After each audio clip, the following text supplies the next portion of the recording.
Had the opportunity a couple years ago to help my young adult son discern between a yes and no answer from God. So at this point in my son's life, he had been looking for a job for a while. He'd been doing a whole bunch of interviews, and finally he got this job offer, and he was so excited. And I said, "That is so great. Why don't you go and pray about it?" And a little bit later, he comes up and he says, "Mom, I'm having a hard time figuring out if I'm supposed to take this job or not. Will you pray with me?" And I said, "Absolutely." So we knelt down and I let him say the prayer. And I could immediately feel that even though I wanted this to be a yes, I was getting a no. It just didn't feel right. And I waited for him to open his eyes at the end. And I said, "How are you feeling?" He's like, "Yes, no, I don't know." I said, "You're feeling confused, aren't you?"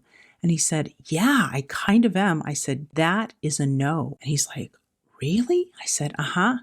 I said, "But let's verify it." I said, "Now let's ask God the question in reverse. God, we're feeling like this is a no, that I shouldn't take this job, even though I really want to.